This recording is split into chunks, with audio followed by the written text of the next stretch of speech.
I had spent around about 15 years close to the issues of genocide, just each day immersed in some way or another in confronting the causes and consequences of the Holocaust. And I thought that after 15 years I was beginning to understand a few things about the history, about what that history might mean to me, how it might challenge me as an individual, how it might challenge me professionally, and what I might do with that. And I was beginning to get, dare I say it, comfortable with dealing with the issue of genocide. Not that I really knew it. In fact, I would have probably denied it. And it certainly would not have formed a part of what I would have ever said. And then in 2001, I made my first visit to Rwanda. And then I realized that I had to start all over again. And that I hadn't understood anything really. And this time it wasn't about what happened 50 years previously, 25 years before I was born. It happened in my adult lifetime, and I was integral to it in too many ways. And it changed my life again. Today we have with us a very special panel of people who have been a part of that history, which is not history at all, but is a living and dynamic and real part of the world in which we live. And they have come to USC to share with us their thoughts today.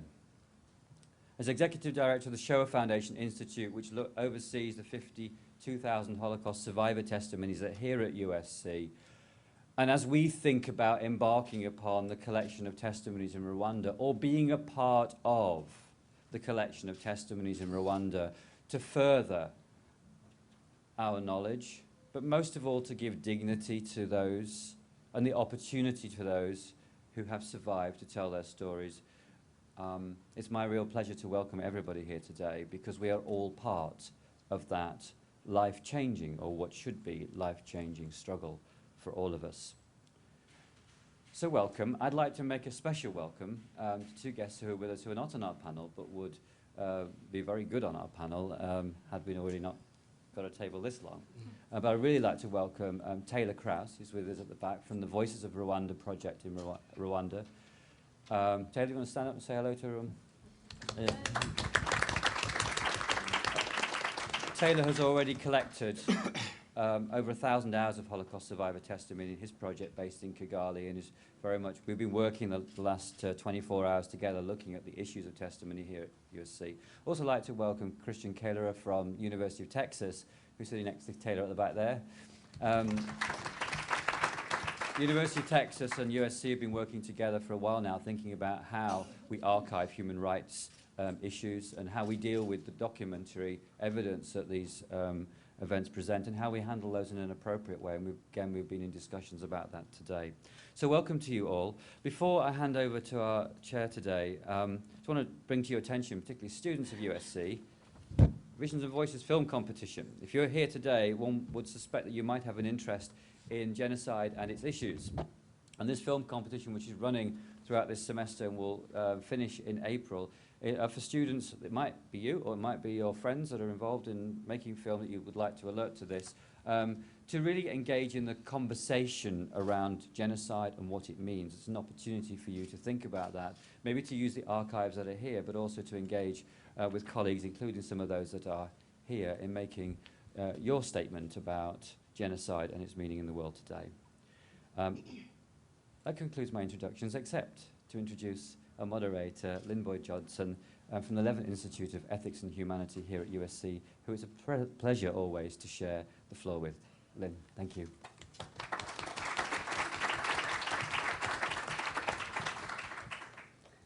Thank you, Stephen. I want to first acknowledge today the impressive and exciting work that the Shoah Foundation Institute is doing here at USC. As an institute, we are always so pleased to be engaged with and invited to be a part of these. Thank you. They're not only known for gathering of testimonies from Holocaust survivors and witnesses, but also through new global initiatives to educate and newer projects to collect memories of other genocides, such as our panel is going to discuss today.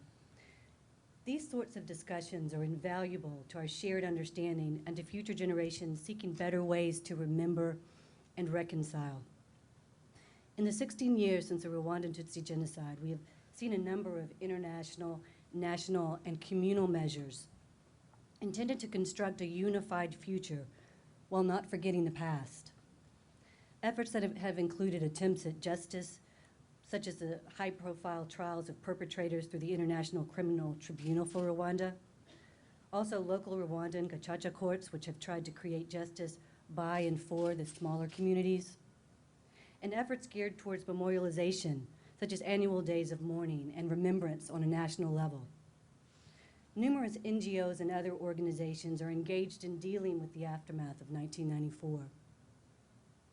Today's panel discussion brings together a group of 4 distinguished panelists from diverse areas of expertise to discuss how Rwanda and Rwandans are struggling to move beyond peaceful coexistence towards a more unified future. The panelists have been asked to give particular attention to the role of testimony, but the purpose of our gathering today is for them to talk rather informally about their experiences and their impressions, and then gather information from the audience so that we hope to have a dynamic discussion more than anything. There are no papers being presented here, just a gathering of voices. Questions we hope to address today: how does testimony help or hinder the process of mourning or memorialization? How is testimony mobilized in the search for justice? What are the implications of using testimonies in these larger cultural processes? Our first speaker, Freddy Mutanguha, will speak about the perspectives of survivors. Freddy is director of the Kigali Memorial Center, Secretary General of IBUKA, and a coordinating member of the Aegis Trust. Coping with the loss of both of his parents and 4 sisters to the Rwandan Tutsi genocide of 1994, he became an advocate for peace and human rights education. He's an inspiring leader for the survivor community in Rwanda and beyond. He frequently travels internationally as a speaker on genocide and reconstruction. Our second speaker is Beth Meyerowitz, who will speak about the psychological aspects of trauma. Beth is professor of psychology at the University of Southern California. She has investigated the distress and disruption associated with the diagnosis and treatment of cancer and the factors that aid individuals in coping and adjustment. In addition to her work with cancer survivors, Beth has been studying trauma and resilience among survivors of the 1994 Tutsi genocide in Rwanda. Through close collaboration with organizations in Rwanda, she is gathering interview and questionnaire data about experiences during the genocide and their relation to post-genocide adjustment. James Smith will then speak about the issues of memorialization and the creation of the Kigali Genocide Memorial. Dr. Smith is co-founder and chief executive officer of the Aegis Trust, both in the UK and Rwanda. He worked with the Rwandan government and Kigali City Council to develop the Kigali Memorial Center, in 2004. This site, where hundreds of thousands of genocide survivors are buried, is now an internationally renowned educational exhibition and documentation center. Dr. Smith is also co-founder of the Holocaust Memorial and Educational Center in the UK, where the lessons of history are applied to the prevention of mass atrocities. The center is visited by over 600 students each week. Finally, Mathilde Mukantabana was born and raised in Rwanda before she moved to the United States to pursue her studies. She's going to speak today about memory as a springboard to action. She's a professor of history at Consumnes River College in Sacramento, California, and president of Friends of Rwanda Association, a nonprofit American relief association created in the wake of the 1994 Rwandan Tutsi genocide. She has organized numerous workshops and international conferences dealing with the Rwanda experience. Each of our panelists has been asked to speak somewhere between 5 and 10 minutes, introductory remarks about the issues at hand, and then we will open up to comments, questions, and discussion. I would like to, at this point, turn it over. Freddy, will you start us out today? Yeah. Thank you.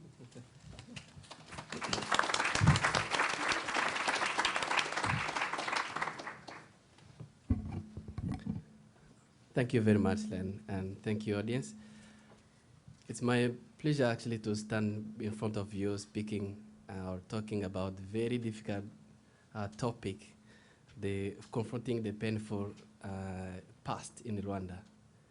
This is really, really a difficult topic, but I had a very good impression that some of you, I have seen some of my friends actually have been in Rwanda, and others, they have across the, some survivors that they have actually come to know, or actually they have some knowledge about what happened in our country and how the survivors actually are having the painful that survivors are going through. So I'll talk a little bit about on behalf of survivors and how they are suffering and in this time. But my presentation will be emphasized by a very short film to actually emphasize what I said. And I think from my experience, experience of people who have been in Rwanda and people you met, actually will be able actually to have very constructive discussion today. Although Rwanda has built and visitor from the outside may not see legacy of the genocide, for Rwanda it's ever present. The physical fact of genocide, atrocity, murder, rape, extermination have left country with a large number of orphans, a generation with few parents in the mentor to provide guidance, a large number of HIV positive widows, physically wounded survivors, and so on. Survivors may have been attacked, raped, and tortured. They witness kills, torture, and rape. Collectively, they have witnessed massacres in stadiums, in churches, in the river, and hilltops.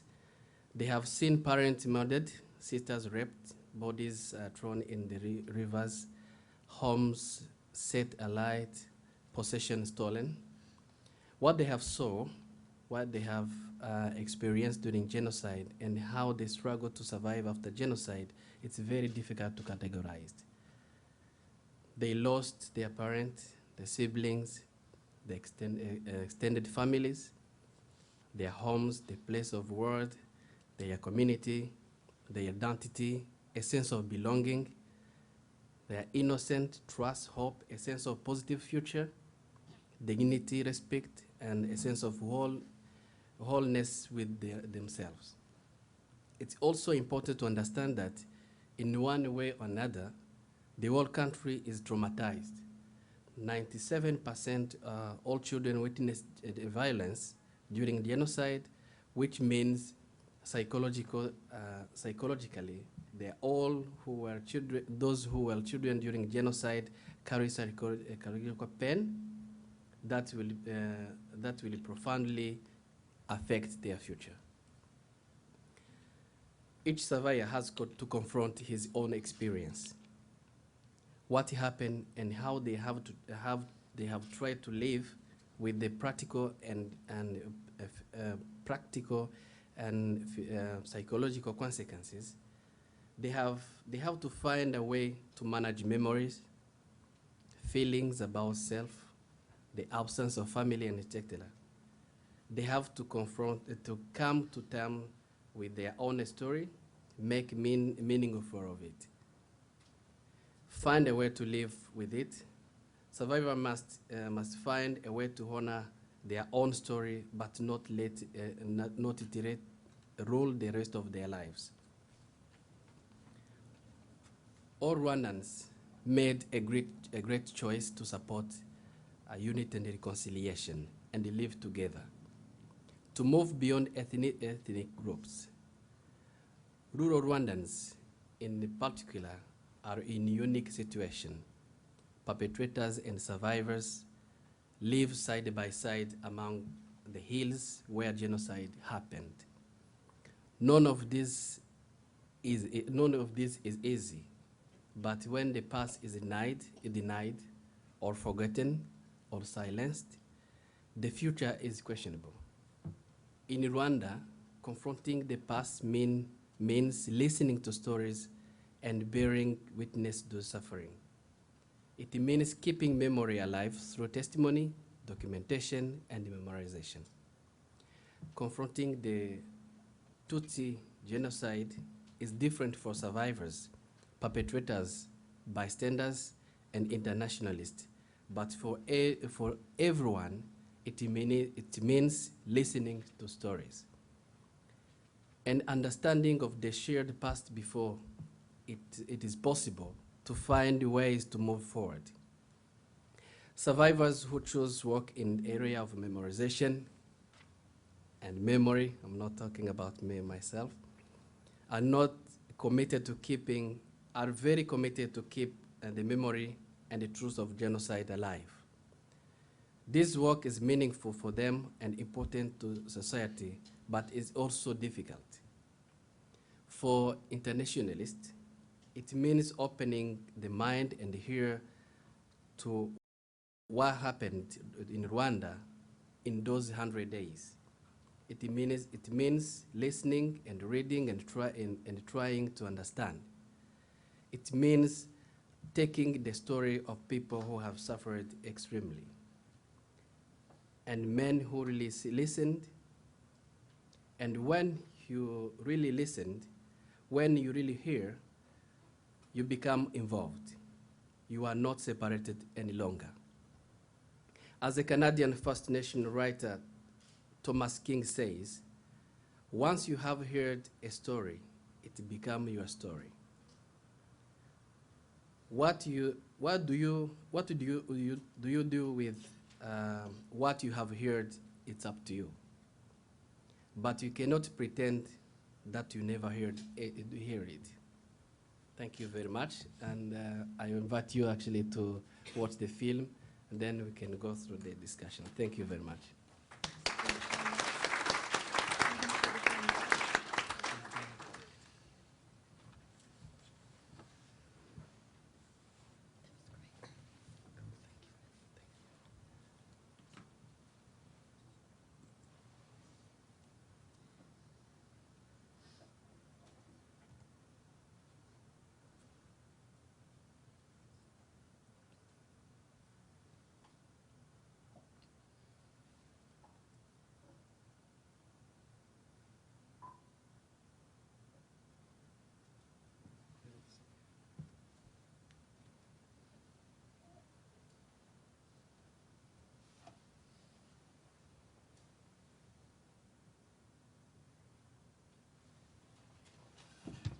Mfite umugabo n'abana 6, abahungu 3 n'abakobwa 3, twari dufite n'undi mwana twareraga n'ishywa umugabo wanjye. Twari tubanye neza, twari dufite urugo rwiza, twari dufite imibereho ishimishije. Nubwo twari abana 8 n'ababyeyi bombi. Genocide itangiye turahunga ndongera ku bitaro mu Bushenge. Yarahamaze dusanga abari bazicira n'ababyeyi banjye n'abana twabikanaga. Imbere ya Genocide nari nshakanye n'umugabo w'umwagoronome Togasahabu Kosima, na twatubyaranye abana 4. Rero nasigaranye 2 gusa, abandi batikiriye muri kiliziya. Rero abana banjye bose uko ari 6 n'umugabo n'abasaza banjye umugore w'umusaza wanjye bose barapfuye. Ni kiliziya narokokeyemo, nagezemo ku itariki ya 8 z'ukwa 4, 1994, iwacu mu giturage biri gucika hafi y'aha ngaha mu murenge icyo gihe witwaga Gabiro. Dusimbukira aha ngaha nkagera ndi uwa mbere n'umugabo wanjye n'abo bana ndetse n'abakozi twagiraga mu rugo. Abana banjye 2 b'abahungu bakuru babona bari barimo barasohoka, noneho baraza bazaho twicaye baradupepera tuzahurira mu ijoro. Bo bakoze icyo gusimbuka igipangu bariruka bagwa inyuma na musaza wanjye umwe, abandi tuguma aho ngaho. Hajyaga haza ibitero byinshi by'abantu bitwaje imbunda, imipanga, amacumu, amahiri mbere y'uko abapadiri bagenda. Nyuma yaho rero baza kujyana abapadiri, dusigara aha ngaha twenyine twuzuye kiliziya. abantu baryamye hasi y'intebe abandi bose baryamye kuri altari baradusohora batujyana mu kibuga batubwira ngo turyame wanze kuryama bakagutema uhagaze uryamye byose byari kimwe turaryama mperuka uko naryamye mfatanye mu kiganza n'umwana wanjye w'umukobwa abandi nabo mbashyira iruhande rwanjye mbese numvaga batamba iruhande turaryama twubitse inda baperezaga pozisiyo turyamamo bafite uko bari bugenze ikintu nuka kuryama nta kindi nongeye kugira ubwenge mbona barantuma uko kwirukanka naje guhura n'interahamwe zimfata ku ngufu nyuma narakomeje ntizahise zinyica narakomeje ndahunga ubwo baduteye ari ku itariki 11 bigeze nijoro nko mu ma saa 11 saa 12 nibwo imvura yaguye numva mbaye nk'umuntu ukangutse ariko negutse numva simbasha kwiruka naremereye umutwe wajanjaguritse amenyo yavuyemo yasohotse mbese nuzuye amaraso ahantu hose ngerageza guhaguruka nongeye guhaguruka nikubita hasi kigeragera baza kuhankura abapolisi ngo niko twari dufite umwana mu Nkotanyi banjyana kumfunga kuri komini hari komini Gisuma abapolisi ba komini nabo baramfata ku ngufu ku itariki 29 z'ukwezi kwa kane kandi muri ugasaba twarahageze ku itariki ya 8 hari hashize ibyumweru 3 inzara yaratwishe twarahapfiriye abagore bakabyara ahangaha bakabyarira hano abana bagapfira ubuzima abana bakagonyoka n'inzara umubyeyi nkanjye ubwo nari mfite umwana w'uruhinja w'ukwezi n'igice ariko yaje gupfa bamushinga kubisobanura nyamara ariko inzara yari yaramuhotoreyeho ndetse n'incuke kuko incuke zo zari zisigaye zishinga amenyo kugira ngo zirebe ko wenda ko hari ikintu zarya igitondo nko mu masaa 11 subira muri ya mirambo rongera ndeba abana banjye bose nkasanga ubwoko bwabo bwasohotse ndeba umugabo uwo nkabura ahantu bamutemye ariko yapfuye yarafatanye n'undi mugenzi we bapfuye bafatanye mba mpuye n'undi ufite umupanga ngihagarara gutya umupanga utyaye cyane wa undi wamujya abiri yari umugabo w'ibigango ntabwo muzi izina yari interahamwe bavuga ko ari interahamwe za Yusufu zo mu Bugarama akaba yari yambaye imyenda y'ibitenge bajyaga bambara uniforme ibyo byo narabibonye noneho abangura wa mupanga kugira ngo nkubite ku gakanu ariko kubera ko nawe ubonye nkagira ubwoba ngira gutya ndika kubera ubwoba nihinye ahita nkubita umupanga ahita awuhuza na hano aho kugira ngo uhure n'ijosi iminsi 3 nibwo mbona ABUKA yazanaga lisansi barabarundanya barabatwika kumva barabivuga ndaho muri toilette bararundanya baratwika bacukura ngo imbere ya chapelle bashyiramo nzitaka kiragera banjyana cyane ngo bafashe interahamwe n'inkotanyi ngeze icyamungu nabo bamfata ku ngufu abasirikare awangezeho afite ubuhiri atangira abona akana nk'uko nagafubitse muri yasime ndi kugahisha abona kari kwinyagambura ariko njyewe ubu ngo nari nuzuye amaraso njye simbizi ntawari no kumenya ko njyewe umuntu babonaga ko napfuye noneho abonye n'inyagambura aragakubitagura avuga ngo bari kumporahoza naramwumvise avuga ngo umukubita ku mitima ngo dore n'ikindi kiri kunyeganyega ngo ntabwo kirapfa aho ndagura ka kana amukubita amahira 7 mu mutwe umuntu wibukaga kubona twari umugore w'umukene agiye kubyara akibuka kumutwara ikintu cyo kumuhembuza namara kubyara nta wundi wabigiraga umugabo mwiza n'abana banjye kandi nuko hari abana bakunda abandi bana hari abana bagira urugwiro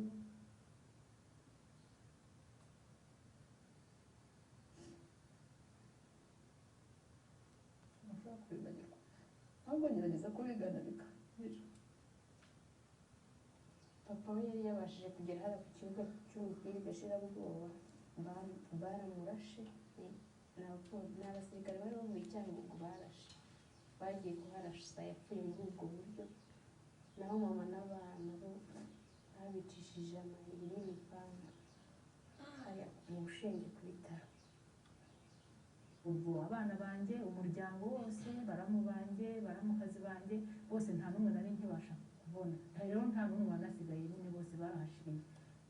Kigenda kwa muganga n'abaganga sanange Ukwezi kwa hari ukwezi kwa kane tariki ya kabiri umuntu aranyemeza rwose ati ni hariya noneho nanjye wabisimburiye ngwino ndi kubaguha tugenda gataburira abantu 23 n'abashyingura hariya ku Gisozi n'amasanduku manini cyane rwose n'imisaraba yanditseho amazina yabo.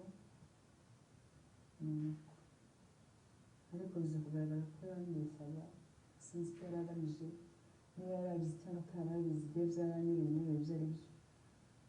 Hanyuma mu makuru y'agacaca abafunguwe nibwo hajemo umwana wabanaga n'abana banjye bangana niwe wavuze ibyo ari byo niwe wavuze ko bataye muri tuwarete nibwo barataburaga mu kwezi kwa 10 tubashyingura mu kwa 12. kubera ko mbere y'intambara ntari narigeze mbonana n'umugabo nahise menya ko ari mu ntambara nimara kubimenya banshyize ku miti kuko nari ngeze igihe ntangira kwifatira aba Faisal kubera ko ariho nari ndwariye nubwo bigoye ntabyakiriye ariko ntabwo byoroshye kuko ubu nitwa tanti w'abana bose umwana usanzwe ufite ikibazo ntushobora kugikemura ndagikemura nkamwumvise nkamwumvisha ko agomba kubaho nkamuremesha kandi nkamutera imbaraga mwumva rero nasigaye kuba mama w'abana badafite ba nyina.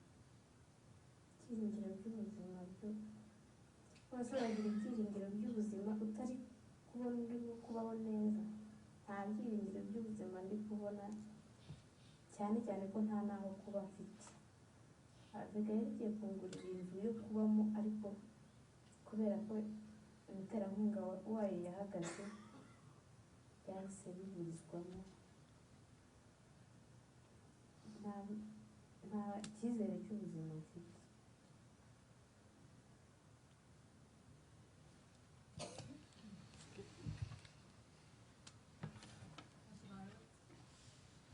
Now about the psychological aspects of trauma. Would you like to stay seated or come to the podium, whichever you prefer? Seated is fine. Wow.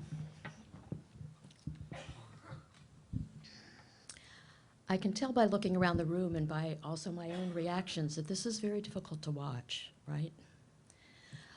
It's painful, it's difficult to watch, it's difficult to hear. I want you to take just 1 minute to imagine what it would have been like to have told that. What it would be like to sit with a near stranger and tell the story for hours of what it was like to go through this. And then I want you to imagine what it would be like being a survivor who is hearing this interview. Hearing this, thinking about yourself, what had gone on in your life, what had happened to your children, to your husband, to your family, to your parents. And then consider, to step back for a minute and consider the question that we're trying to grapple with here today, is giving testimony, memorializing, commemorating, is that comforting and helpful to people, or is that upsetting and traumatizing? And I think the answer very clearly from what we saw here is yes. Yes, it is comforting. It can be comforting and very, very important to know that the world community, we here thousands of miles away, have heard what went on, have heard and were moved by what went on. Because remember, many of the people we see here, all of the people we saw here in this film, were told for years that they were cockroaches, worthless. Imagine what it is to know that a group of people thousands of miles away or spending their afternoon listening to cockroaches. We don't do that. We listen to important, meaningful people. Imagine how important it is to know that the deaths of your families will not go unheeded, that people hear it, that it's memorialized, that generations will know this and hopefully learn from it. But on the other side, notice the tears, the moments of leaving, the blank stares, the trauma that goes along with telling the story. So I don't think we can ask the question, is it helpful or is it traumatizing? Because the answer is, it's both helpful and traumatizing. It depends on to whom, when, at what point, for what goal. I want to give you just one piece of data from the study that we're doing with orphan heads of household, where we interviewed and got questionnaire information from them. We asked, one of many of the questions that we asked was, do you ever go to memorial sites?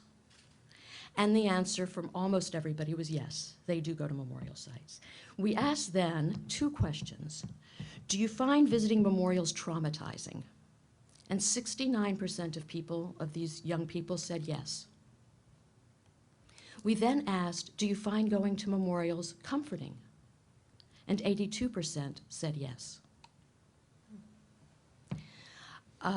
So I think that we need to think of this, it's such a complex and complicated question. The question then, to me, boils down to how do we memorialize, commemorate, take testimony while minimizing the trauma, upset, and distress? Remembering that the trauma, upset, and distress that we see may not be apparent on that day or that night. It may come days or weeks or even months later for what someone is told, wishing they hadn't said something, thinking of something else they wanted to say, remembering things that now they just can't get out of their head. So the question then becomes, how do we do it in a way that provides as much comfort and as little distress and trauma as possible? And that I don't have the answer to. But I do want to make a couple of, open up a couple of ideas for discussion. One is that I think that one of the things that is very much real for people after going through something like the 1994 Tutsi genocide in Rwanda is that there was a complete absence of control. That control over your own body, control over your loved ones, control over your world, over your life, over your view of the world, your understanding of God, everything that might be important to you, lost in 100 days.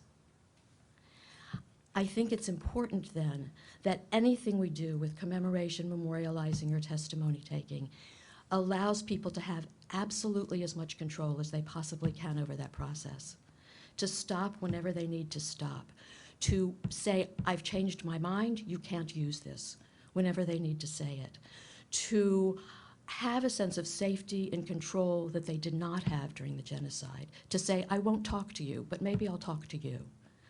Absolutely, to involve the person in the decision-making, in the deciding, and in moving forward with allowing people to feel themselves not as cockroaches, but as the important, resilient, strong, amazing people that we see up here.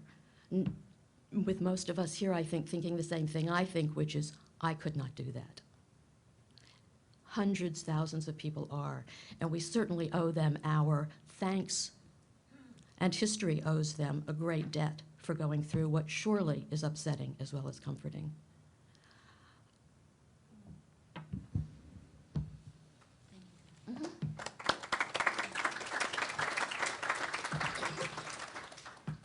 James Smith will now speak about issues of memorialization and the creation of the Gali Genocidal Memorial. Thank you. Just want to say what a real pleasure it is to be here at USC, and thank you to the Shoah Foundation Institute for organising this very important seminar, and not only today, but the discussions that we've been having between ourselves as Aegis Trust, Kigali Genocide Memorial Survivors, Shoah Foundation, Taylor from the Voices of Rwanda, and Christian from the UT. It's very important that we are all brought together and extend this out into a conversation this evening. Overwhelmingly, My experience over the past 9 or 10 years working in Rwanda and with Rwandans has been one that I can only describe as humbling. And even tonight, when we're discussing, when we're looking at testimony, as we have done just now, it just reinforces emphasises the question that we first had when the government of Rwanda and survivors invited the Aegis Trust to come to Rwanda to work on the issues of memorials and memorialization. The key question, and remains a question, is, well, who are we to be involved in that, to comment? Who are we to even think what could be possibly done or represented by stories like we've just heard? And there's a lot of assumptions and questions that go on. I had a lot of assumptions. The key assumption was, well, isn't it too early to be talking about memory and memorialization? Aren't the wounds too fresh and too deep? Isn't it all too difficult? Isn't it too complicated politically to be discussing these matters and starting to represent, never mind record, memory? But I think after spending time talking to survivors in IBUKA and particularly going around Rwanda, both in the city and the rural areas, the question that I began to ask was not isn't it too early, but when will it be too late to record the memory and start to represent the memory and deal with some of the real challenges? And they're not simple, and they will never be simple. Beth just explained the whole complexity so concisely. I remember talking to survivors who were involved in developing memorials in rural areas where human remains had been left on the floor of churches. Why? What was driving, what was motivating survivors to sometimes leave their own relatives exposed? And what is it that is trying to be said? And over again, I was told, well, if people don't know about this, we fear that it could happen again, that people will come and go, they won't understand the gravity of what happened here in Rwanda. The other, I think, key impression I had was that of so many unspoken memories. And you could say, well, many survivors perhaps would wish to leave their memories unspoken, and of course that's right. They need to be in control, as Beth said, of their own, of what happens to their own stories and their own memories. But there was something else there about the unspokenness, if that's English, that it seemed to me that given the scale of the atrocities to individuals and on a national scale, that there was something deeply unfair that survivors continue to carry, that sort of heavy memory alone, either individually or in groups, organisations, survivors' associations. And shouldn't there be a sharing of that burden of memory somehow? One point I want to make is that there's a great misconception about memorials, that they're about commemorating the past, and of course they are there about recording and representing the past in some way. But I've often been told, in fact, more often I was told when we were talking about the development of the memorial, often by diplomats, foreign diplomats, that and experts in the region, that isn't it time that people moved on? That you continually raking up the past, isn't it going to cause more harm?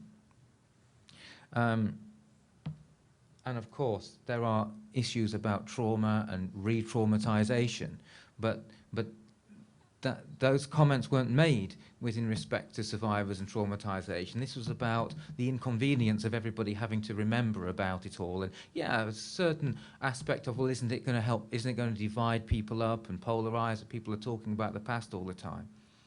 But the point is, how could these women forget what happened to them when every day, every moment of the day, there's something there to remind them anyway? And so I think it's important for us to understand that memorials, in my view, certainly those that are developed close to the time when such atrocities take place and geographically are close and within the communities, are part of this whole, they're part of the whole development of transitional justice, because they're about acknowledging the suffering and acknowledging the crimes that were perpetrated. And perhaps the 82% of survivors that have some comfort in going to memorials, I think that emphasizes this idea that this is where memorials sit within transitional justice, not only in that area. A couple of comments before I just move on to talk some of the issues about representing the genocide in the Kigali Genocide Memorial. I just want to relate some part of the conversations that we've been having over the past couple of days about, before we get to representing memory, about recording the memory and the responsibility that we have on so many different levels. When I say we, I mean organizations, individuals that are involved in recording memory.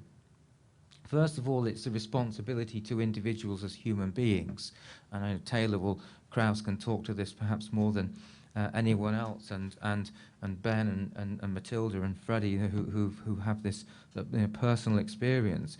But what do you do when in front of your camera is a woman who's describing what she's just been through, this multiple rape, is HIV positive, and perhaps unlike the lady we were just hearing from, hasn't received antiretroviral medication for whatever reason, is living in destitution?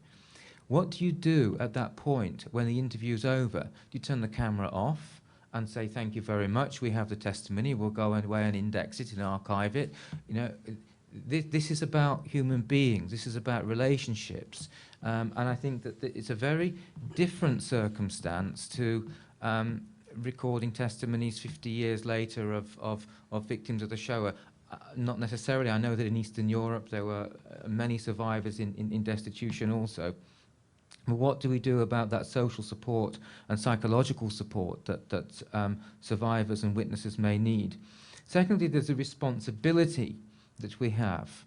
And I say we, I'm talking about the wider world now. I don't mean about Rwanda, I don't mean the Rwandan government and associations in Rwanda, but there is a responsibility once the testimonies are collected to preserve. And that means resources. You know, we can't have, you know, it's wrongful for survivors like this to sit down, go through the pain of communicating their stories, and then that testimony, they believe that testimony will be there forever for people to possibly know in the future and hear in the future. If we haven't developed the resources, the capacity, the funding, and the technical ability to keep those testimonies safe. The final responsibility is a responsibility to protect those survivors. And Beth already touched on this. Protect them from, if those testimonies are put into the public domain, that's something I'm sure that others will comment on, we've been discussing this. To give an example, one survivor who was raped and also affected with HIV gave us permission some 5 years ago to put her story, use her public story in the public domain, including on the internet if we wished, outside Rwanda, just as long as it's not in Rwanda, because she didn't want her neighbours and her son to be looking at this story. But she felt it was important for the rest of the world to know. She wanted people to know.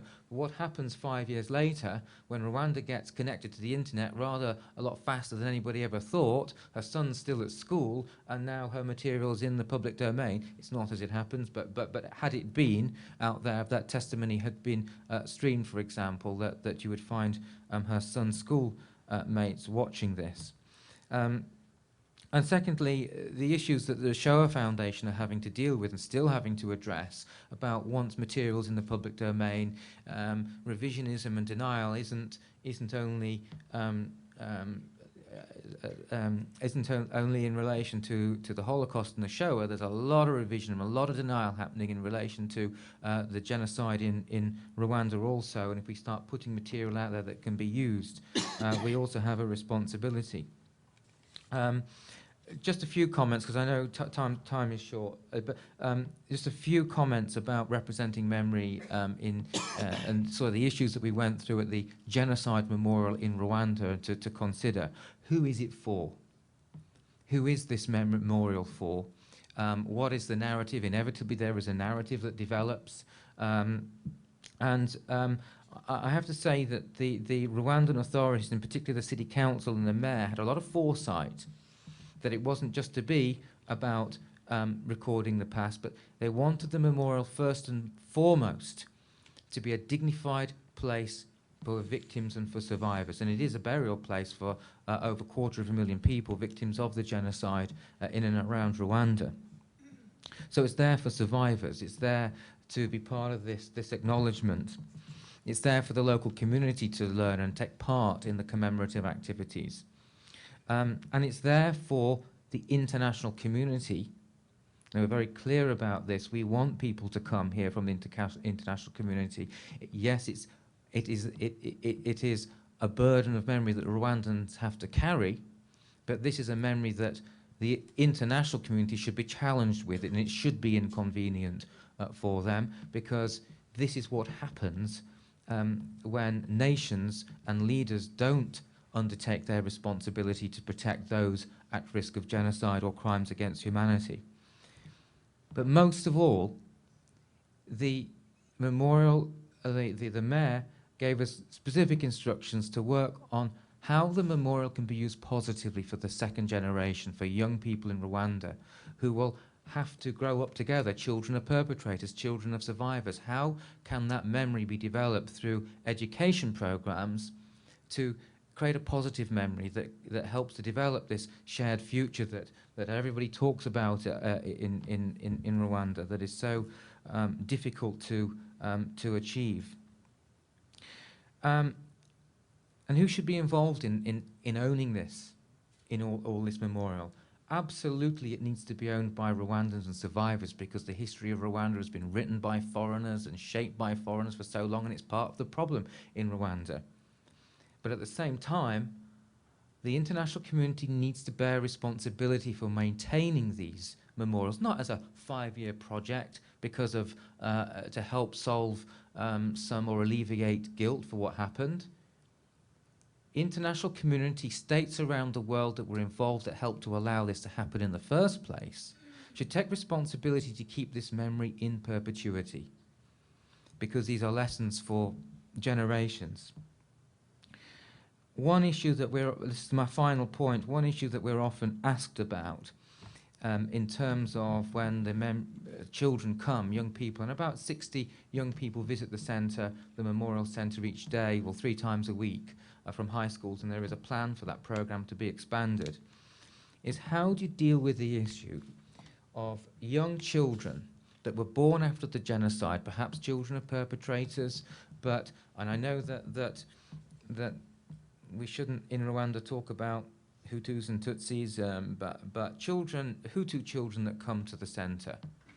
How do you prevent them from inheriting guilt and blame for something that perhaps happened in their parents' generation? Because if that happens, then it will cause a division, and it is unfair to them, for them to have to carry that guilt. And so there were aspects of the narrative that were developed that we could perhaps talk about later, because there's not so much time, but if anyone's got any questions, very happy to.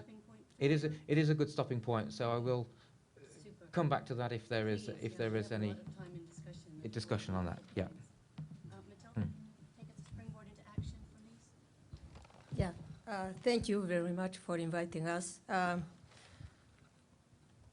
For us, genocide took place while we were in the United States. And for a number of months, we were completely lost and we didn't know what to do. And eventually we felt that we had a mission and a responsibility to do something. We created an association called the Friends of Rwanda Association. And if you look at the association, the mission is most of all really to create a safe place and space for people. We were in a very precarious situation. Rwandans in the United States, we were together. We didn't talk about Tutsi or Hutu or whatever, especially in the academia. But we found 100 degrees of separation when the genocide took place. That's how it happened. We found that we didn't see our history the same way. We didn't have any collective memory at all. You know, from the pre-colonial to colonial to post-colonial history, people saw it differently. And especially when you think in terms of what Rwanda has been doing for the last 16 years, trying to mend the fabric of our society, you can appreciate the difficulty it entails. You are trying to create a common history, to have a certain collective history or collective memory. And when you were talking about ethnicity and saying no Hutu, no Tutsi, that's wishful thinking.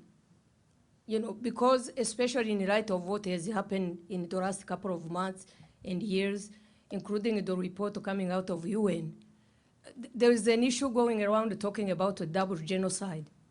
It hasn't been 16 years and people already are questioning even a genocide that took place in Rwanda in 1994. So you can imagine, for instance, when you are talking about personal or testimony and memory, what it does for survival. So our focus, and one of the weaknesses we have as a society, and I agree with this, is that we really don't write. You know, usually we say we remember so we don't repeat. But I mean, this has happened over and over again. You know, if you are going to talk about remembrance just to prevent, it doesn't happen that way. You know, otherwise what, for instance, the people who studied the Holocaust and so on, and what incredible job they have done, then we wouldn't have had, you know, Rwanda, we wouldn't have had Darfur and so on and so forth. I think, in my view, what we need to do is really to use memory almost selectively and to see what it does to spring forward, especially in my case when we are talking about, you know, and let me talk briefly about Rwanda, because when we talk about memory and to talk about what happened, it's not a Rwandan thing. It's a learning mechanism for us, because people are collective. Usually they don't see themselves, they don't talk about what happened. Actually, to say, there was a word for it, they say kurenzaho. Kurenzaho is to try to forget, right? To try to forget, that's the ethos of the people. So memory itself is a new tool that we need right now, especially to create that kind of narrative, to be able to reconstitute our history. You know, we need the stories, we need all those things, but it's not a Rwandan thing. And since most Rwandans don't write, what will happen in a few years is that somebody else can write their own narrative, and that's a very dangerous thing. So our mission as an organization, but also all the initiatives we have been trying to promote, is the number one, really to try to shy away from that view of looking from a dichotomy of we versus them as a yardstick to measure who is the victim, who is the perpetrator. Especially if you are talking about memory in terms of thinking about reconciliation in the long run. You know, like for instance, if we are talking about the new generation of Hutu children, these are people who inherit a certain collective guilt, unless that kind of testimony also keeps in mind what is happening for all the generation of Rwandans. People who have criticized Gacaca, Gacaca is the justice. You know, myself, you know, last year I went because they lied in the Gacaca to say that my parents were found to be there and find that they were nowhere to be found. And the guy said, "Why did you come?" I lied. That's what he said. So why did you lie? Why did you believe me? Yeah, you had to fly all those miles to go over there to find that within the Gacaca system. So there are doubts. But what I found is something that can promote collective memory. It's because to be seen and for people to actually believe that something is being done in the area of justice using people's testimonies is empowering. You know, with all the weaknesses that can come with that. So I'm going to wait for questions. What I would just like to for instance, survivors is not to stay within a narcissistic memory in which you are suffering, becoming a victim, because seeing yourself as a victim forever also kills, unless you are pushing it to help you in your life. In this case, you are confronting a big enemy, and that's the denial of genocide. It's happening. And if nothing is stopped within 10 years, the Tutsi will be the ones who committed the genocide. As a matter of fact, when I was looking at what they said about Kagame when he was traveling in Spain, there was a big protest and they put the big genocide there. And not many people protested. There was a UN commission that came out of the Congo saying that Rwanda committed the genocide. So genocide is being pushed in every corner. In Congo, there were many massacres, and Rwanda was among the people who were there. But if you are going to condemn Rwanda, start with UN, start with United States, start with France. But what is happening right here, and that I am asking the people of goodwill, is to read and to see, also understand that denying progress, really progress that has happened in the country, is also denying. Denying progress is one of the worst things you can do, because this is, it will never be easy in Rwanda, and we'll criticize, we'll do all those kind of stuff. But any progress in that particular country, the memorial, these are things that will help people to heal. And I leave it with this, maybe for students who study history. People insist on people who don't rate any political space in the country to try to promote the idea that Rwanda is oppressive, it's killing people, it's a genocide. I'm not here to defend Rwanda as a country, that's not my mission. But think in terms of United States coming out of the Civil War. For 10 years, it was a dictatorship. Sometimes you have to find ways to manage some kind of security before, especially understanding the geopolitical situation of the country. You know, and what is happening in the Congo, what's happening in Burundi, what's happening in Uganda. So our mission is not just to remember, but it's also to look forward and to see what we can do so we can survive. You know, the biggest thing is to give us enough ammunition to survive the next genocide if it comes, or to prevent it. Yeah, thank you so much.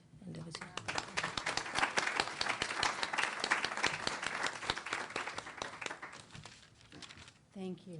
There is so much in these comments to address. What a wonderful panel. What I'd like to do is start out and maybe take 3 or 4 questions or comments in a row, and I'll keep notes on who asked what, and we'll go through the panel. I want to put, if I may, something that's come to mind in hearing each of you speak. I'm curious if you could address for me if there were different rules or how you go about with the testimonies of the children. Freddy, you had mentioned maybe 97% of children during this time witnessed something traumatic. And they would be much older now, but were there different ways of approaching their stories? And is there a difference psychologically, and Beth, maybe you could speak to this, on whether it's as helpful for them to remember everything or to keep or to stay in that, or how you might approach it. Other questions, and if you would please, can you introduce yourself to our panelists as you ask? Yes, sir. Do you want to answer the question first? And then No, I'm gonna gather a few. I've just put mine on the table as well. Okay, Brent Blair. It's nice to see Freddy again. I'm Director of Applied Theater Arts at the School of Theater. We have several multi-year ongoing projects in Rwanda, including Kigali Health Institute on trauma, theater, applied theater arts and trauma training, counseling. Also at the University of Rwanda, Butare, and as you still see at the museum. and working on RAP, Rwanda's Life for Peace and Progress, an AIDS education project. So I have a question. You want me to ask the question now? Well, the question really follows from what Mathilde has said, and it, I think, has a thread through every single panelist. So, Mathilde, there's a woman named Elizabeth Helene, Jelin, and she writes a wonderful book called State Repression and the Labors of Memory. It's complex. Rwanda is extraordinarily complex, and Mathilde especially really opens up the complexity of Rwanda. There's a fluidity between these two groups, Batutsi and Bahutu. There's a historical fluidity. There's a constructs that especially the Belgian colonialists had a huge hand in creating. So Elizabeth mentions in her book that states can become memory entrepreneurs, needing to hold on to and sell a people, a population, on a particular memory of what happened. And this can be beneficial, or this can be detrimental, depending. We know there's memory entrepreneurialism going on in Kagami's Rwanda. It's bound to happen. Maybe it's also a lot of it's necessary. Having said that, Helene says there are two types of remembering. There's literal memory, where in many of the testimonies I see, we are really creating an image of 1994 versus exemplary memory, which is I have a reflection of 94 through to 2010 and beyond. And the difference between the two is one of criticality. Why am I remembering this now? For what future purpose? This is essential, and I think it touches on what all of you have said. It touches, we know, on trauma work. There's a difference between being re-traumatized and going back versus finding some kind of, somehow a purposeful, meaningful context in what was a completely purposeless and meaningless event to today, not to then, but to my life today. So I would love for the panel to speak on how their work, especially with memorialization and especially with the Museum of Genocide, which I've seen. I know that there are a lot of survivors who serve as tour guides to this museum who themselves aren't always the best equipped to deal with trauma as it comes up. I wonder how you deal with exemplary memory in your work in Rwanda and in a culture where guha hamuka, it's a lot that you can't speak about in Rwanda today, including these shy words we have. We don't even say the T and the H. We had all these funny words about like tea and hot cocoa or whatever we were going to call the two groups, as we didn't dare speak the names in Rwanda. People were whispering them. It's the elephant in the room. So how do you do exemplary memory in that culture? Panelists, would you like to take that? That was a rather involved question with lots of points for each of you. Mathilde, would you like to start? I think he originally directed that towards you. Your question is complex as well.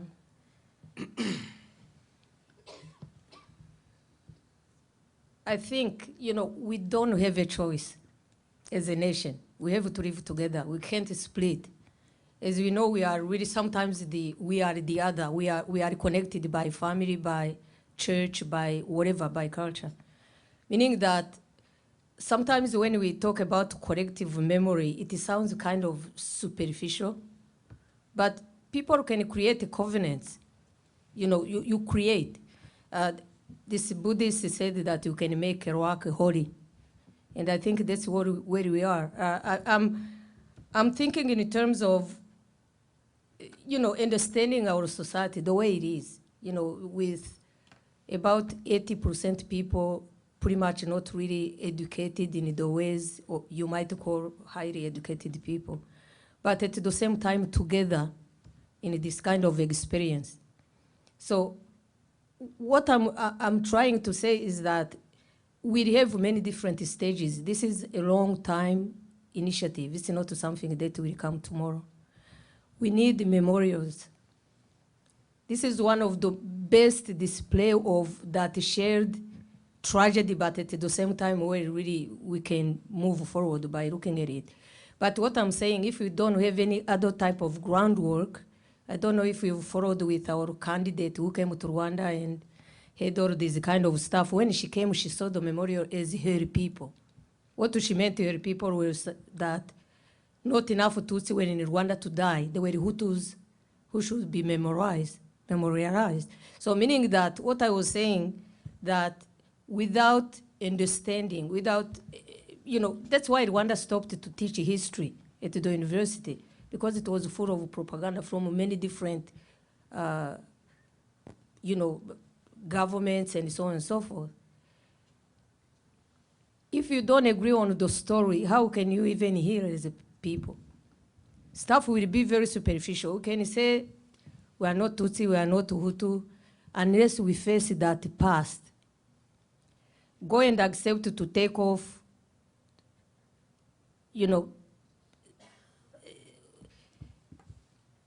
how would I say it? You have to put alcohol on a wound to heal.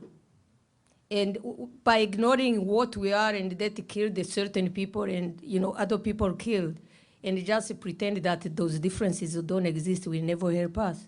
So I think that we need to be able to face that past, but collectively somehow. So it's a multidimensional thing.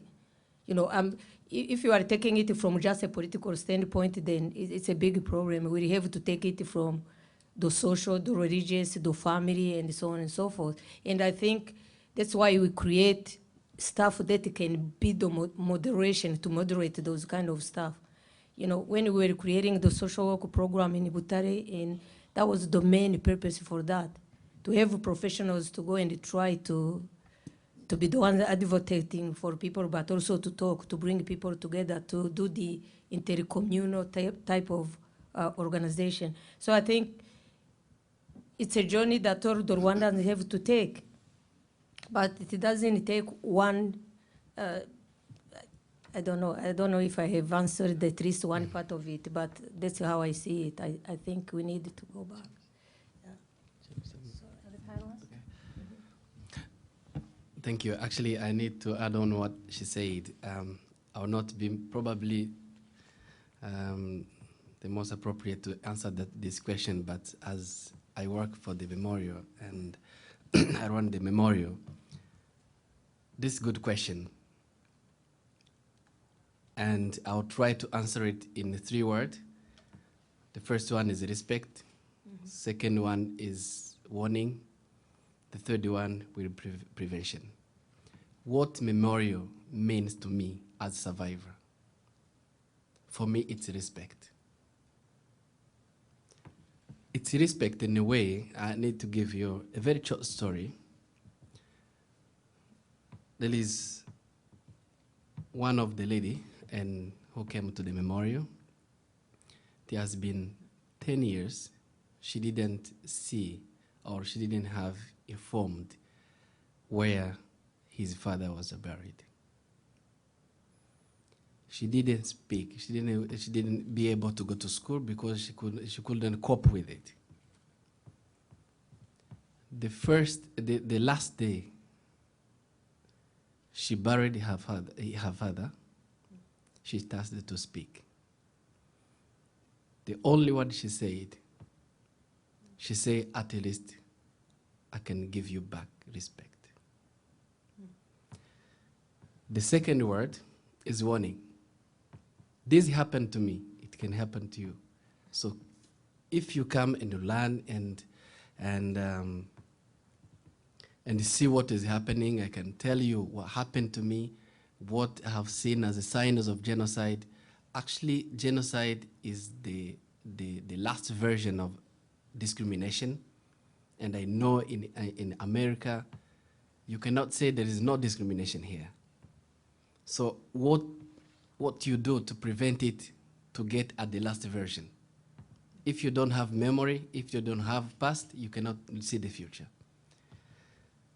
The third word is about prevention. What the memory means to me and to you. Me and you is about prevention. It can happen again to me, and it can happen to you. And I think I was trying to think of what after 16 years, things happened and why I ask people to help me to memorize what happened to me after 6 years is all about this one. Thank you. I mean, it's difficult to really add to this, but I think, just to emphasise that the memorials do mean different things to different people, and I don't think we should all say that everyone that's interacting with a memorial needs to necessarily have that. I think it's a great term that you use, or Elizabeth Helene used, the exemplary memory, because if a survivor wants to come down in April and remember their family, sit and cry, whatever, that's important for them, and I don't think that we need to be imposing on them, you've got to look to the future, because they might just want to sit and remember, and I think that is very important component. But I think for the other activities and the other functions of the memorial, this is a really excellent concept, exemplary memory.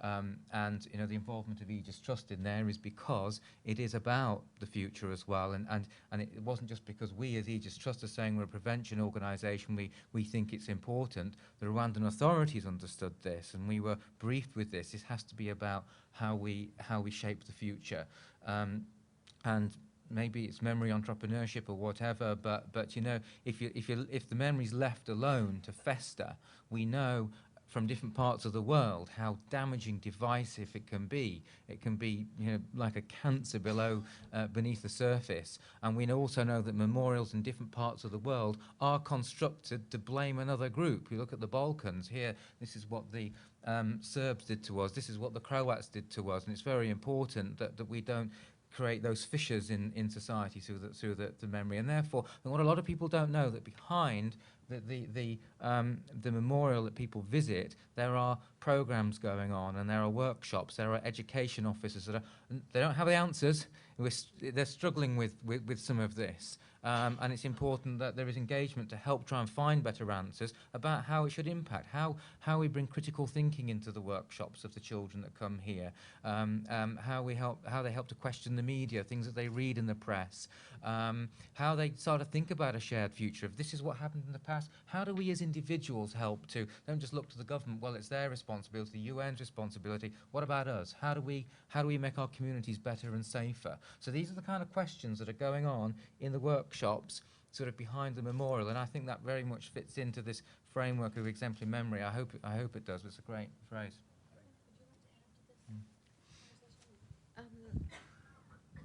I think the only thing I think I have to add is that memory is fluid, and so what one remembers or how one understands something, even literal memory, is going to shift over time and is going to change. And I think that one person who I'm close to in Rwanda said to me, maybe the third or fourth time I was there, his entire family had been killed in one of the church massacres.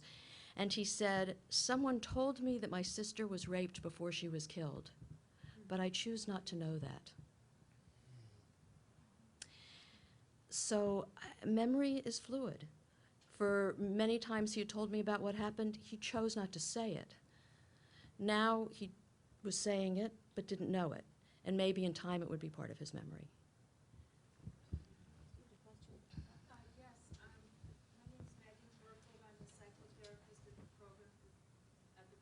Torture victims a few blocks away from here, and we work with survivors of state-sponsored torture from all over the world, including in Rwanda. We work with testimony as well, but in a therapeutic context, in the therapeutic work we do, but also as most of the survivors we work with are going through the process of applying for asylum and need to be able to write in tremendous detail and testify in tremendous detail about their what they've been through in order to get through that process. So we try to make that a healing process. I've heard from various sources about some of the complexities of the gacaca. Several of the panelists have mentioned the gacacas, and I'd love to hear your thoughts. I understand there have been some very positive aspects of that, of giving testimony at the gacaca, but also some challenges and some negative aspects as well. At least that's what I've heard, and I'd love to hear your perspective and what you know about that.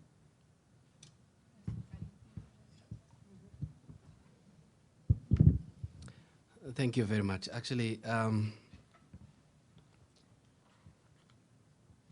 Gacaca, probably Mathilde will go through explanation about whole Gacaca, but Gacaca has its strength and its weaknesses. I have to admit that. As a survivor, I'm talking about in a perspective of as a survivor, but when you see whole, what the strength and what the benefit as survivors we get from Gacaca. So first of all, the most important thing when a perpetrator is testifying and he tells you where he buried your members of family, and you go and you give them respect and you bury them in their dignity, you feel released. This is very, very important, and it's enough for us to know that, because anyway, they will not come back. But it's the only thing that we can provide to them. But in the other hand, it is so shocking and traumatizing when a perpetrator is describing how he raped your mom, your sister, how he smashed your baby on the wall, on the trees and everything. So it is something that you have to cope with. But at the same time, we need justice to be done. And there is no other alternative to try a million and a million, the hundred perpetrators that are in Rwanda. So for us, Gacaca is very important for us, unless it has some problem, but the most big problem that it has, it's very, it's something that we can overcome, because we remember that we had a discussion whether survivors should go through Gacaca or not, because we had many survivors traumatized when they go to Gacaca, and sometimes the process is cut off in a way. We find out that we need to have a program to accompany survivors, and it worked. Not 100% it worked. To have some people, some other survivors to support survivors who go to testify or to listen to testimonies. So I think is one of another way we can try to overcome some challenges of Gacaca, but just to cut the story short, is very important for us. So thank you. Yeah, I think he said it very well. I don't think Rwanda had any other choice. They didn't have any justice system. They had collapsed. They said that if you try the people through traditional means, it will take at least 100 years. That's one thing we have to realize. And then if we are talking about bringing together a nation and achieve a sense of reconciliation, you have at least to have some kind of justice. It's a prerequisite for any kind of reconciliation. And Gacaca obviously is limited, but it insists more on rehabilitation more than punitive stances. You are trying to bring society together. So ideologically, it's a great system, especially taking from pre-existing ways of Rwandan society to deal with their justice system. But on the other hand, also understanding the limitations of Gacaca. It's very limited. We can give you many examples of the limits, especially in terms of lack of protection for people if those people come back to society. There are many survivors who have died by the people coming back. So those limitations are there. But, justice to be done has to be seen, and Gacaca is it. You know, even when you think in terms of the international tribunal that is more funded, done by UN, it hasn't done much, really. So Gacaca at least is doing something for that particular society. So that's why you criticizing it doesn't really solve the problem.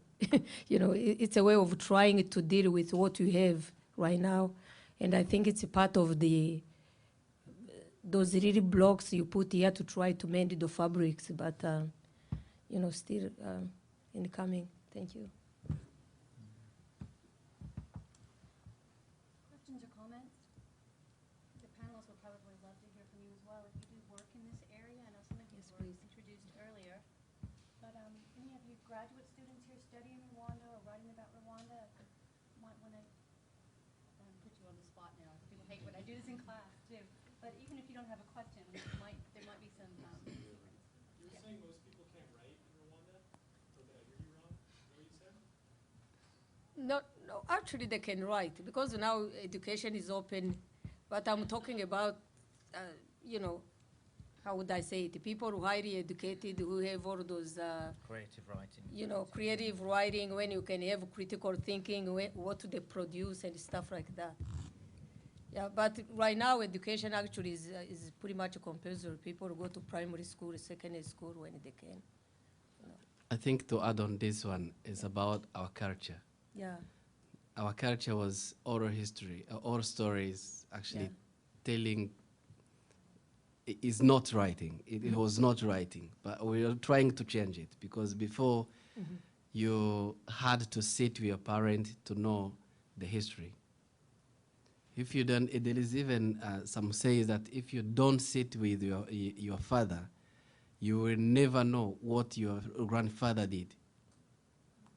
But for you, I mean, Westerns, you can read it. You don't. If you don't have your father, you can read it. You can go in the library and get the stories of what your father did. But in Rwanda, the culture was not there. So we're trying to change it. Thank you. One and then two. Can you introduce yourself? Sarah, I'm Alexandra. I'm an undergrad here. I have been living in Rwanda for quite a while. And We cannot hear what you say. Here we go. sorry, should I start over? Yeah. My name's Alexandra Howland. I'm an undergrad that just transferred here. I've been living and working in Rwanda at Green Hills Academy, which many of you may know. And I know there's recently been a lot of controversy about Kagame, and I was sort of wondering if you could speak towards your perspectives on him. I think that in Rwanda, there's a lot of support. You see his picture everywhere. In every building, there's his picture up on the wall. And it's very positive. But then you step out of the country, and there's like so much controversy, and from every angle, there's someone criticizing him, or that someone standing up for him, or just very different perspectives on him. So I was just wondering if you could speak to that. You begin. I yeah, there's no problem. Yeah, thank you. Here I represent survivors. I will tell my perspective as survivor, not politician. I've never been involved in politics. But there's something very strange. I don't know the agenda behind it. I never heard anywhere genocidaires when he identify people to be killed. Instead, actually, I'll explain myself probably. They're saying that Kagame followed the Hutu population in the Congo and he killed them. But what we know, instead to flee out, they came in Rwanda. So they did, actually, what happened, it's another way around. Because when Hitler was following and killing Jewish, they had to escape. Those who survived, they had to escape. But those who survived, if you can say that, they came into to Rwanda. So if you're targeting Hutus, This is what the UN said. You are targeting Hutus, and then the Hutu were actually a target to be killed. Why not start the Hutus that were together in Rwanda? They say in the refugee camp in Congo, they had 3 million of refugees, but we had about 5 million Hutus living in Rwanda. Why, if you want to exterminate Hutus, don't start with those who are around you? This is what happened to the former government. They killed us because we were around there. They didn't fall. They were fighting with rebels in the bush, but they started by Tutsis who living around them. So, to be honest, the perpetrators, after they were defeated in 1994, and then they fled to Congo. But they didn't stop their agenda to come back, and they finished all those they left behind. When they get in Congo, they were given arms and munitions by the Mobutu, who were in Congo at that time, the president of Congo. We have records that even some other countries, even Western countries, they come to support. Many NGOs, including human rights NGOs, they all put all humanitarian aid. They turned back to survivors who were actually left behind, wounded, and having all those pain. In 1997, some of the militias, they crossed the border and they killed survivors on the border. We have it in our memorial. You have seen it. They were a big threat that those militias who are always having trainings and getting munitions, it has been said in the UN, nobody said anything. The government in place, they say these people are being prepared themselves to come to Rwanda and attack Rwanda. UN kept quiet. Kagame have take decision, say, instead to attack me before the attackers, they said to come and kill the Rwandan population and destabilize the country. We have to go and ask the refugees to come in their country. But they have to be separated with militias. Of course, you cannot go there with the prayers. And then we have to go with the guns because they had guns. And each and every time, from my point of view, when you open fire, some people died. So there is a confusion that people have in the UN or somewhere, trying to describe genocide as it is not now. They don't know how to differentiate the war crime, massacres, and genocide. It's totally different. So we know that some RPF soldiers have committed some crimes. They have to be followed as crimes, and this is individuals. But if you say, it's very, very, very confusing, and say that the government of Rwanda is accused to commit genocide of genocidaires. What does it mean? Of people who committed genocide, the Tutsi genocide. It doesn't mean anything. So I think people do not have to be care about all the agendas of some people and some other countries. I think there is agenda behind I don't know how tomorrow I'm survivor today and tomorrow I'm killer. I don't understand. I don't understand that.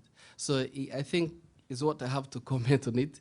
Probably Mathilde and some other Rwandans, Ben and others, you have other comment. But I think to, and one element, if we talk about UN, they always react after. Suppose that happened, they were not in this world. This in 10 years, after it is 10 years, I will question them. Why you didn't protect people? Why you didn't go and protect them? And why you say that after 10 years? Why you didn't protect the Tutsis? And you're accusing people who actually stopped genocide. Where you'll be happy if everyone, it could be finished, and then you come back and talk about how things should be done. I have seen several times the comment of Kofi Annan and your former president. I'm very sorry to say that, your former president, Bill Clinton. Everything comes after. If you're talking about prevention, it should come before. So if the government of Rwanda is accused to be theirs, as she said, it will be a big question also for UN. Thank you. You have to say how Kofi Annan also, what his participation in Egypt during the genocide and supply of weapons to the government of Habyarimana.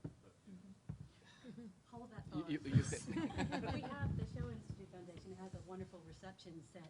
If you wouldn't mind taking one last question, there's a woman who's been patiently waiting. Would you like to ask a last question? Did you have your hand up earlier? I'm Donna Casey, and I work as an archivist for the USC Shoah Foundation Institute.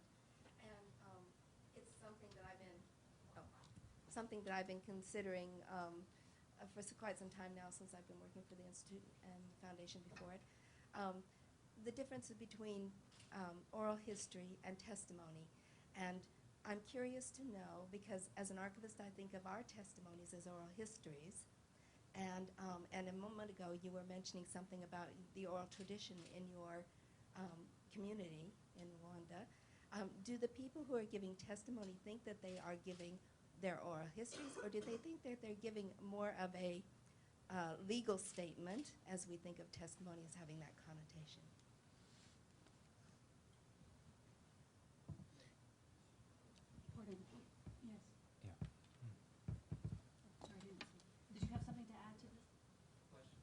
I guess I'll ask a question, since Freddy's last comment was targeting sort of this idea of prevention, and also James mentioned his organization is an organization that's dedicated to prevention of genocide.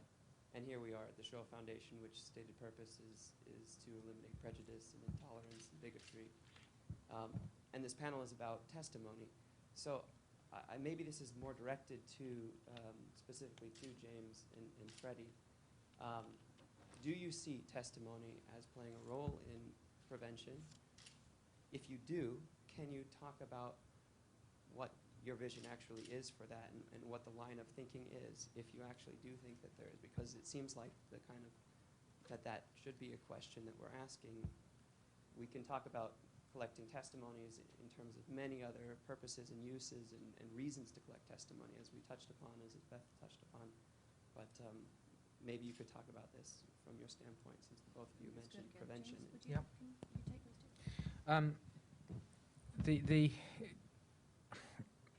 I think the concept of prevention, you've got short-term prevention. I think in terms of, can we use testimony about what happened in Rwanda because there was a crisis in Darfur? If we can only show, politicians and policy people what happened in Rwanda, maybe we would be able to influence politicians. I mean, there's that sort of, if you like, media advocacy role.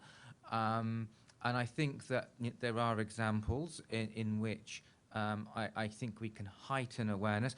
That testimonies that we saw here were in New York at the UN headquarters as part of an exhibition which was opened by the Secretary General of the UN, and it was, I think, on the 14th anniversary of the genocide in Rwanda. So it was using Rwanda, looking forward to the other UN concepts like responsibility to protect. So in that regard, there was an educational process that was happening in the UN with the Secretary General, with other people, and survivor testimony was part of that, to add weight to this is what happens when you ignore this whole concept of responsibility to protect. So I think there is a role, but there is a much longer role for prevention, and that is about in 10 years' time, 20 years' time, 100 years' time, there will be, researchers able to go back and look in the details of what was happening, of how the genocide ideology, for example, developed gradually and how it impacted on people. It might be able to feed into early warning signs. We don't know that. I think as people who are documenting and archiving, there are lots of questions will be asked in the future by people. We don't know what those questions will be. We don't know what those answers, but at least we're creating this body of work that people can have the ability to ask questions, which may be for preventative purposes. So I think, short-term advocacy, I think there's a role to be played. I think we've used examples of that, but I think much more long-term, we still have to learn what questions we should be asking. First to the point you were making about oral history versus testimony, I don't know the answer, but my guess is that it feels more like testimony. That an oral history is talking about yourself and your life, and the purpose is to make your life an important part of history, and I don't think that's the goal here. I think the goal of people in Rwanda who give testimony, the goal is to make history clear, to have the international community understand, and not to say, I have an important story to tell, not to put too fine a point on the difference. And in terms of your question, Taylor, I think you have probably as much of an answer to that as any of us do with the amazingly important work that you do and continue to do. But as a psychologist, I'm always finding myself looking at things from the perspective of the individual. So what I go to when you ask that question is, does anybody in this room, after listening even to the brief testimonies that Freddy shared with us, does anybody here feel like the next time you read about something in the newspaper, the next time you hear about some group being murdered because of some perception about their ethnicity or their religion, will you be more likely to notice, to care, to try to do something? I see one person nodding, two people nodding. If we can get the whole room nodding, then there's prevention. So that from my perspective, if it has an effect on the individual listening and watching, even if it means writing a check, if it means writing a letter to your congressperson, if it means saying, no, I don't want this to happen in my watch, on my name, because this is my responsibility, then that's prevention, or might lead to prevention. Thank you. Nice note to wind things down. Thank you, Stephen, Karen, Amber. Was she walking around with the microphone? This has just been a really wonderful couple of hours to get together. I hope everyone else thinks so. The reception area, I'm hoping that those of you who can stay for the reception, that our panelists may also mill around and be there for some one-on-one. If you have a question or would like to meet any of our panelists, welcome, and thank you for coming.